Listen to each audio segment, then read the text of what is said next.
So guys, welcome back to Pax Europiana, this time from Skopje. This is the amazing center of Skopje, and I will show you now some of the parts of this beautiful city. And it's now the afternoon. I've been now working a bit here, and now I will make a small city tour in order to show you this amazing capital from Macedonia, North Macedonia.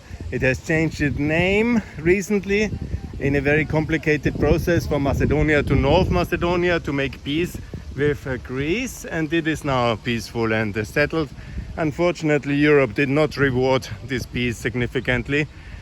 Here, by the way, is the Holocaust Museum. It's a main site here in Macedonia, a big Holocaust museum. Also that tragic part of European history has displayed here. And many Macedonians have actually helped the Jews and to escape from the terrible fate. Here you see a bit of poverty, that's also part of the reality.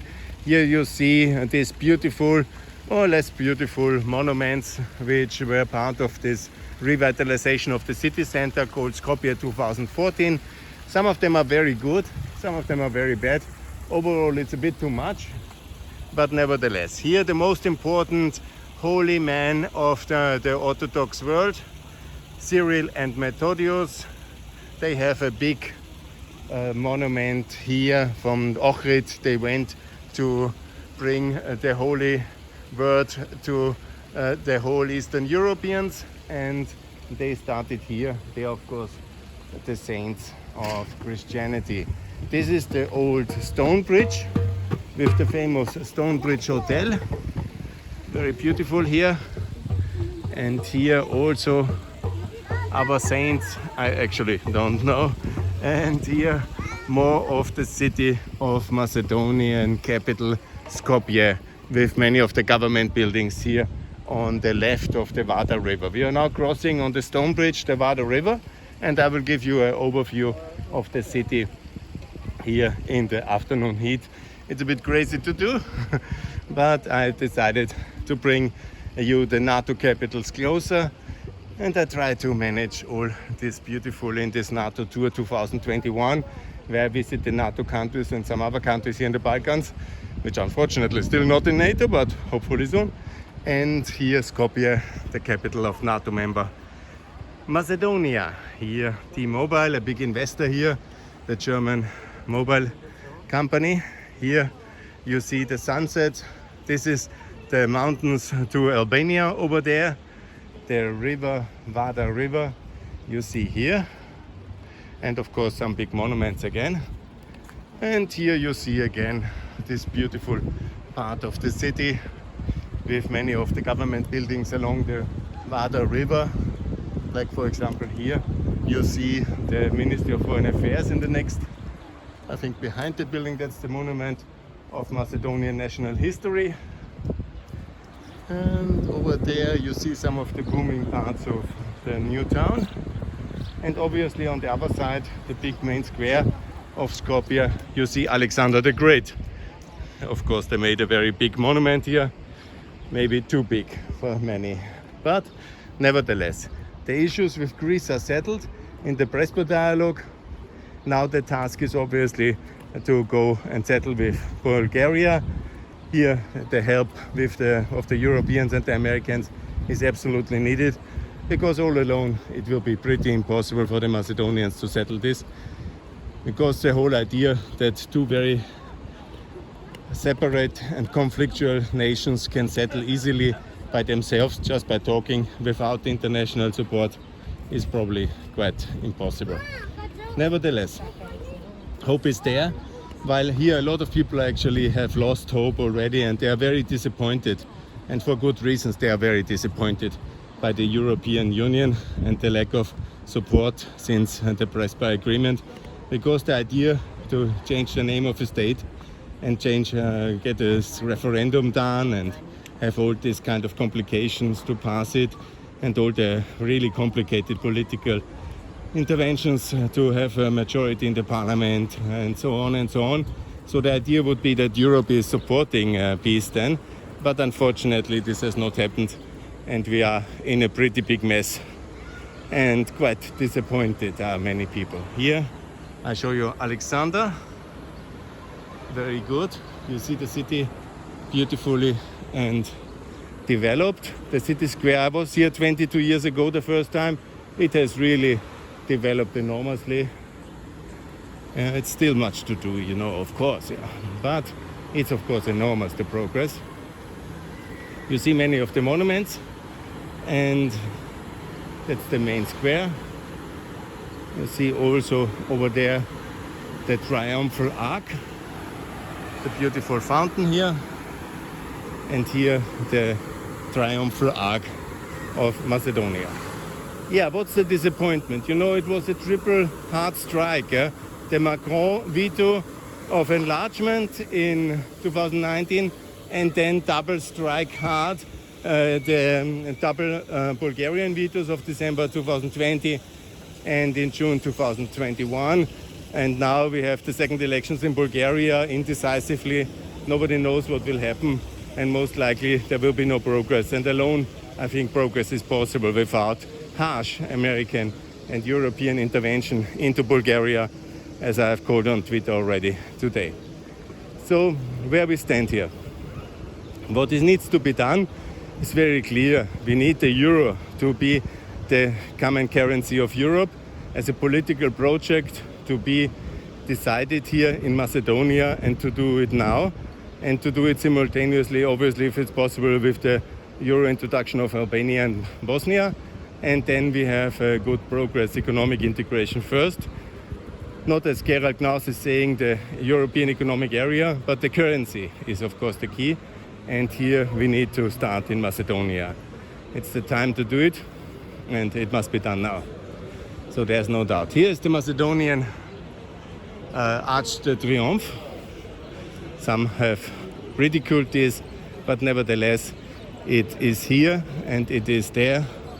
And of course, you know, building identity of a long gone past is questionable, but nevertheless, yeah, the triumphal moments of Macedonia will still come once it's member of the European Union.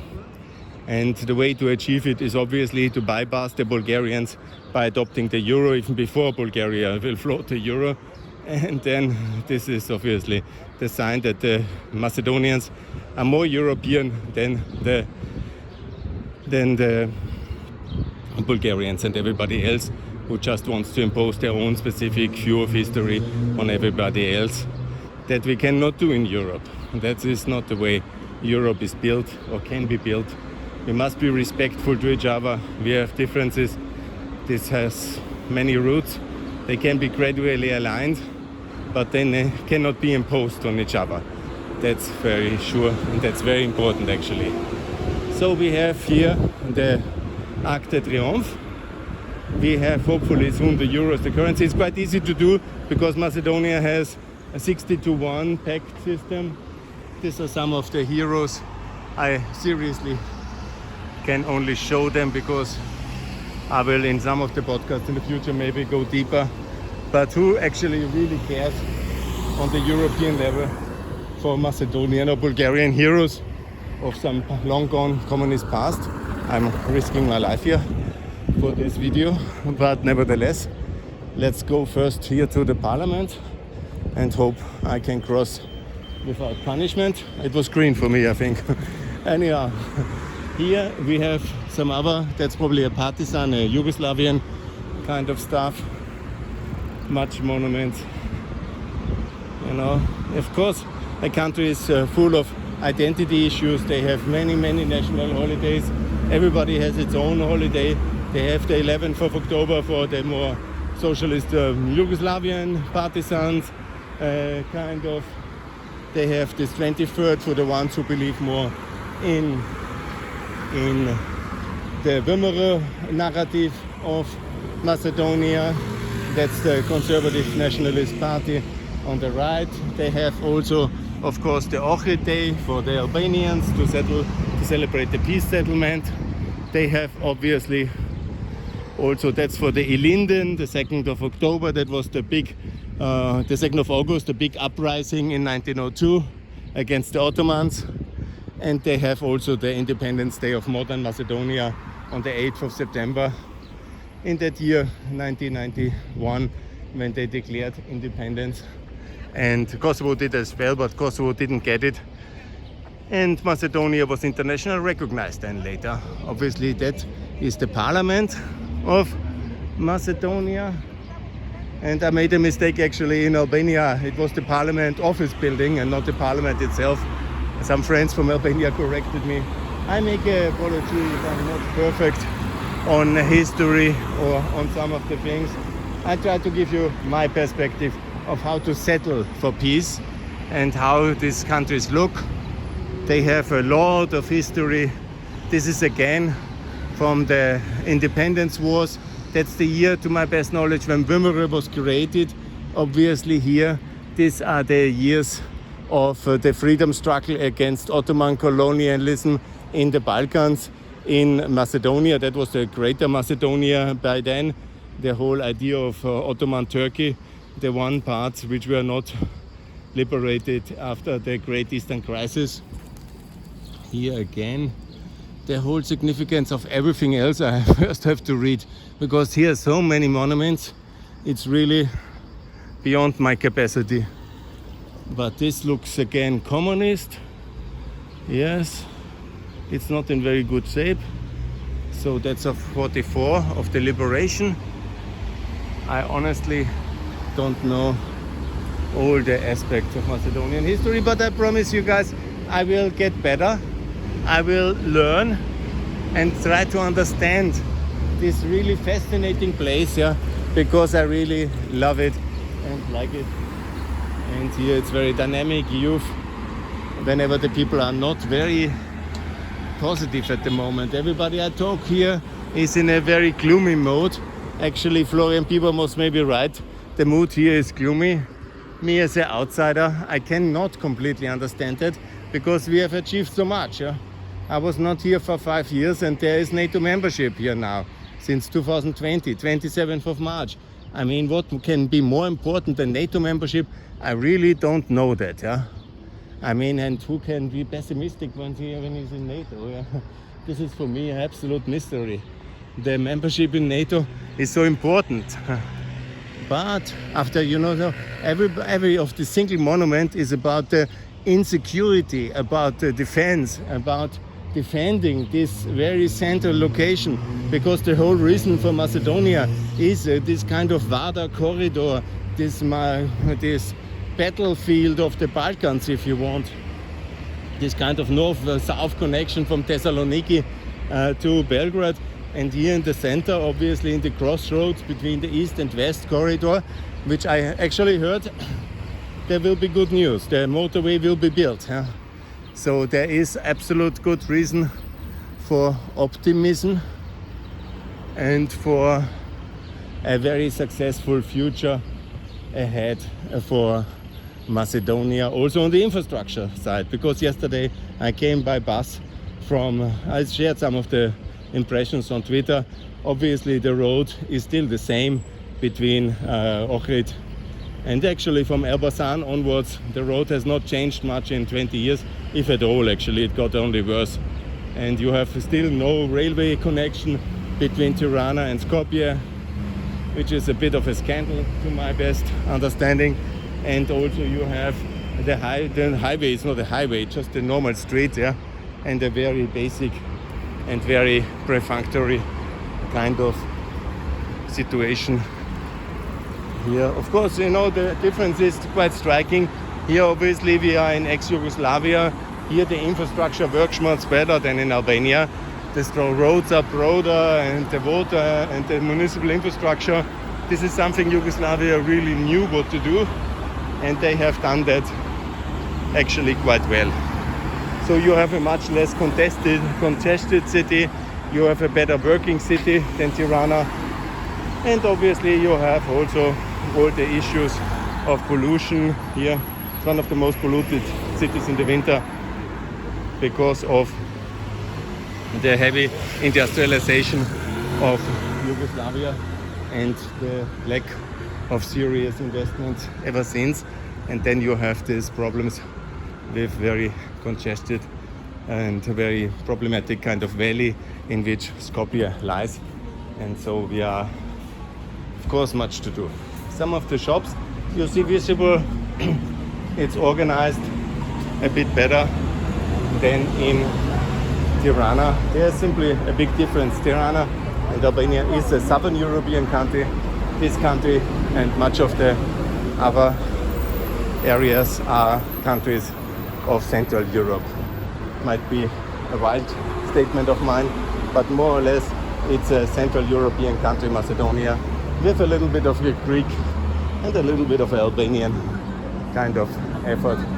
But it's organized here, it's working, the institutions are working, the state is working, there is no chaos here. And actually they are ready for the European Union. I think I made that statement already. If not, I will reiterate, this country is absolutely ready for the European Union.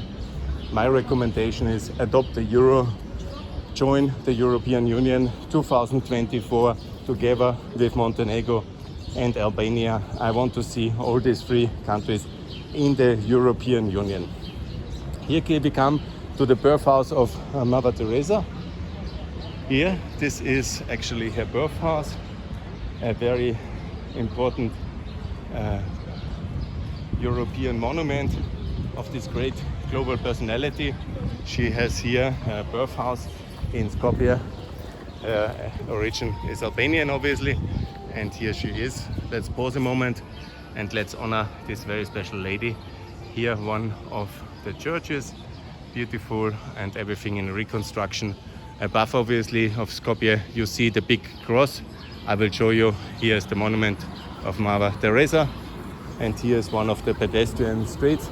They have really well pedestrianized the whole city already, and they have really done a great job here in many aspects. From city planning, Skopje is working very well, and little to improve. Well, there's always something to improve, and it will be inside the European Union.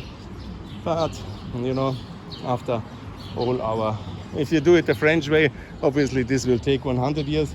If you do it the American way, then it will be very fast. And I'm, as you know, always for the American way, because who has so much time to lose?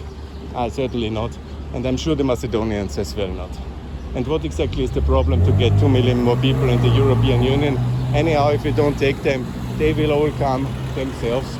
And that would be obviously not the way to have empty countries. As one of this Austrian friend of mine, who is one of the leading population demography, made the jokes, yeah, we just wait until they're empty, and then the question of enlargement will be no longer put forward. So that's not that's a cynical way of some people. I'm in favor of decency and of progress, and fast-track enlargement of 3 new countries is the way forward, and to overcome all the resistance and to show that they are much more European than we ever thought. The adoption of the euro, unilateral and against Lagarde's wishes, against the will of the central bank. Just these countries have to gate crash and impose themselves into the European Union, and this is a very important tool for peace, because we need the euro, as you know already when you have listened to some of my podcasts. We need the euro now in the Balkans, in Macedonia, Albania and Bosnia, to make a credible offer to the Serbian population that with us there's peace and the euro, and with the euro there's prosperity and long-term stability, and otherwise they will be alone. And the price obviously is the recognition of Kosovo, and that's what is on stake. You see also a lot of these closed jobs. The economic crisis was hard hitting Macedonia as well, and many of the high street shops, we are in the best shopping center, best shopping street of Macedonia, they are obviously now closed because of this economic situation, and there is this crisis ongoing. So I will just, I'm sure you see it, yeah, this is some of the closed shops. Here again, Alexander the Great, exactly as I said. There was now this peace agreement, Prespa agreement with Macedonia, with Greece, historic, and then the complicated parliament crisis to get it adopted. Then the brutal strike of Macon against Macedonia and against the Balkans, and the similar harsh double strike by Borisov against Macedonia. That was a big shock. And if we are acting like this, obviously all Americans and the world will judge us as complete failures and as ridiculous Europeans, yeah, which we are. And by the name of Alexander, I say, if we are so ridiculous as we have behaved against Macedonia since 2019, we are really useless, faithless, helpless, and have not deserved to be called European Union. I hope I was clear. If you misunderstand me, I don't want to be impolite, but believe me, I'm running out of patience when it comes to such a kind of business we do these days. Good. So again, the euro is the answer in Albania, North Macedonia, Bosnia. So the message will be very clear for our Serbian friends that we are very serious. We are back, as America is back, Europe is back as well. And then with this, some minor adjustments of the currency situation, we can also credibly offer the euro to Serbia, and so also achieve recognition of Kosovo, and so have a lasting peace in the Balkans by one currency, by one defense union, and by one European Union in this decade. And if you have more time than me, it's fine. Let's wait 100 years. Do it the Macon way at your own risk. Good, yeah. Here, of course, Philip II of Macedonia, and then the stone bridge from the other side, and here the whole front of new administrative buildings. Here 1, 2, 3, 4, the foreign ministry in the end, and also beyond it, a bit hard to see in the back, is the Kalaya. It's called the castle of the Turkish castle, the dominant position. This was the headquarters of the Turkish Ottoman Empire in the Balkans for many centuries. Obviously, Skopje, a very strategic position at the crossroads, they say, of nations, and it is definitely at the crossroads. Additionally, Macedonia has in the next, you cannot see it from here, maybe I will walk a bit in that direction, the American embassy. First, the Ottomans were dominating. Now, of course, America is the strong power in the Balkans, and basically at each hillside position, besides Tirana, where they have an ancient embassy in the center, at each hillside they have this dominant position because they are the dominant power, and it is depending on American will if there will be progress or not in the Balkan. Now America is back. If we are also back in Europe, we have a chance for peace. If not, obviously disaster might still strike, but let's not hope so. Here the American embassy should appear. Yeah, exactly, it's very visible here. The symbolic connotation cannot be hidden. I will go to that little bridge, I think, to show you, and to, yeah, in the meantime, maybe to make it clear, by the way, it's time for the euro. And of course it's needed because foreign direct investment in this crisis has been reduced, and the situation is not perfect here. There is no doubt there is much to be done, and the price transparency, the security of investments, the cleanup effect of the euro. Oh, okay, this is closed here. The bridge is still under construction. Oh, I understand, yeah. This is the famous ship of Gruevski, some party boat. I think it's closed now. And in the back you, I think, see on the hill the American embassy. And it's beautiful, dominating. This is the Turkish castle. I'm not sure how much time I will have this week for tourism, but I will do my best to show you some of the sights in the beauty of the daylight, and also show you some of this beautiful place. I love it.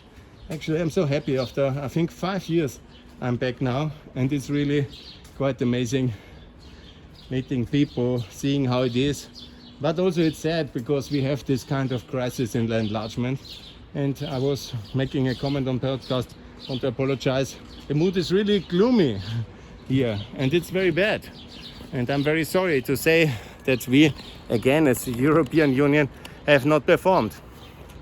What are we worth for if we let our allies simply go bonkers? And if we break our promises and if we do so little, then of course, you know, the people in the periphery, they say, what is the EU? What is it worth for? And why are we trying even to be not corrupt and to be not to be somehow a law according to European direction better when we are anyhow in no way rewarded? Yeah, I don't say we have to be automatically. You know, you have to fulfill the situation. But Macedonia is now since 2005 a EU candidate status. That's 16 years of candidates. I mean, it's getting soon ridiculous. Yeah. And Poland was from 89 to 2004, 15 years it took Poland.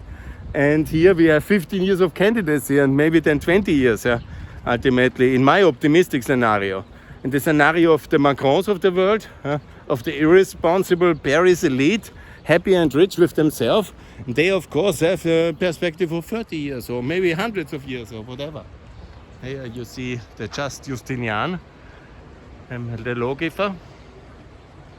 Here of course a lot of Byzantinian heritage. Ultimately this was Eastern Rome, territory in the Balkan, the road to between Durrës, the Via Ignatia. I was driving yesterday, and obviously we have been, you know, even the Romans could build better roads than the EU today. Yeah, I mean, at least here in the Balkans we can do. We are not incapable. We can do things, yeah, if we want. But often, unfortunately, we are very far from responsible governance. And as I have made on Twitter very clear, 9 billion, everybody is very proud that we have 9 billion for the 6 Western Balkan countries, while at the same time we give 210 billion to Italy, which has already very developed infrastructure and is a very, very good country already. Of course, you know, Corona and everything. But we simply have lost eyesight, the ball on the eye when it comes to the realities in Southeastern Europe, and this is utterly unacceptable. I must be very clear and very loud here. You see the cross over there? It's beautiful. This is the cross. I want to make sure it's visible. Yes, exactly here. You know, of course, a divisive signal. Everybody puts his own symbol. It's a mixed city religiously. It's an open and tolerant city. And here, this is very important to understand that until 2001 and also in the last 20 years, this was very divided also ethnically. But now, you know, it's open city. There is ethnic harmony in this country. Yeah? There is this kind of national consensus achieved, yeah? That you want to be a good European multi-ethnic state. And this has been achieved. Yeah? This is tremendous. There's equality of the people, there's equality of the languages, of the different ethnic groups. Yeah? There's religious tolerance here. And this is a major achievement. Yeah? So that's very good. Thank you very much. So it's very good. And of course, there's a lot of poverty still, and there's a lot of issues to be done. But this is unfortunate, you know, that outside of the European Union, it's impossible to achieve things. Yeah? There's no way to get major progress outside in the infrastructure, in the issues of the complicated rule of law, implementation issues. This must be done in a big intercontinental continental union, united. This is the thing. And it will be. It's just a question if we have another 20 years. Me personally, I hope so. For my lifetime, I'm just 53 now soon. But if you think for the people here that we need another generation to wait, I would be very disappointed, and so would they, and justified so.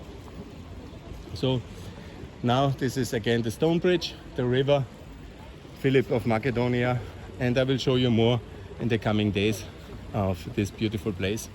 And I like it very much, and if you're everywhere, wherever you are, come to visit. If you are in power, encourage the country to adopt the euro, or invite this country, North Macedonia, to the European Union in 2024.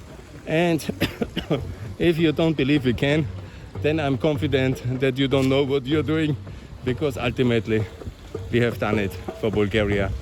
So they are not very grateful though, and they do now abuse the power we vested in them by membership against us. We will definitely not forget that. But okay, no matter.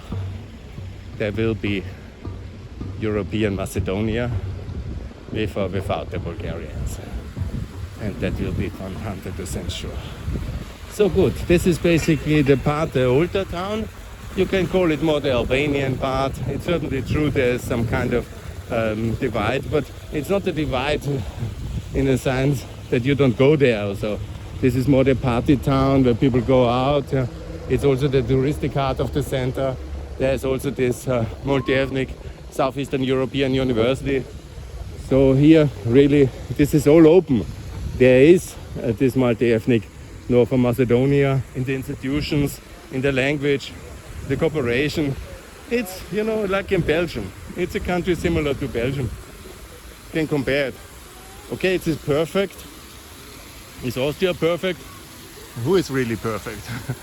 So the drive for perfection or the quest for perfection is a bit too much to ask. And I will as much as I can now show you as well some part of the older town, and to give you some impression about what's going on here. It's beautiful, I love it. I will later drink some beers here and drink some coffee now, do some tweaking. Oh, here needs some repair still. So, perfect. Still much to be done. Here is the Turkish Kalaya, or the Turkish headquarters of the Balkans. And now to talk and walk you a bit through the old town, this hill where I also have my hotel, and where you see some of the ancient cultural heritage now very well renovated, and really beautiful. I like it very much, and it is really amazing. Yeah, this is the university, the international university, which I like very much. It's called Southeastern European University, multi-ethnic and open, and also very beautiful. Celebrated 20 years of peaceful, education-driven support for a multi-ethnic Macedonia. Very successful support by the international community. Here you see Charsi. This is the center of the old town, very beautiful and really amazing. I will show you some parts of it while we walk and talk through the city. It's also a lot of here maybe to see some of the better views. Again, Macedonia. Here you see the it's very hot here. It's 37 degrees. I must be crazy to make the walk and talk now. But on the other hand, I like it. This is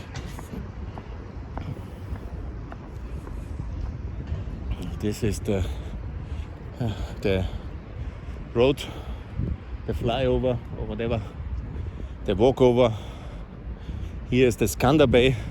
So you see some division. The Albanian monuments are on that side of the Vardar River.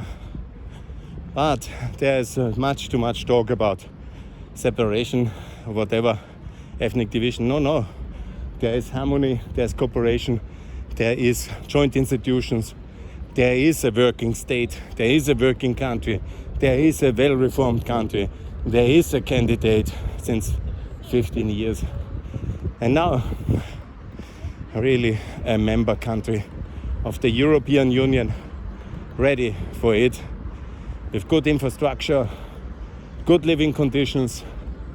A country like Belgium, a bit smaller, country like Austria with a divisive history, but definitely a EU member state, and for sure an ally we can be proud of as the 30th ally of NATO, and hopefully having the Euro soon. The other structural issues are all solved, and we can be very proud about it. Everybody who contributed, most of all Mrs. Doris Pack, the famous member of the European Parliament. Here you see Skopje, and this is some of the beautiful graffitis of the Battle of the Leisure Agreement of Unity of Albania, George Castriotti. Obviously here was the headquarter more of the Turkish army. They have conquered Skopje much earlier, and then only when they conquered Elbasan permanently, they could establish themselves as the power on the Balkans for 400 years. And obviously that's all history. What's important now is the future, and the future is beautiful city life, amazing cultural heritage, and a world united by reason, good governance, good economics, and here a Europe united, not the whole world. But it would be good to have the European model so successful that the world is really envying us and thinks that we are the role model of peace and security, and not a world which is unfortunately not so happy because we are not even able to settle our own issues here on the periphery of the Balkans, in the periphery of Europe. Good guys, I will now have to drink something before I break down in the heat. I will talk and walk you more through Skopje, but the main issue I think is clear. It's time for Europe. If ever it was time for Europe, it's now. Guys, so thanks a lot.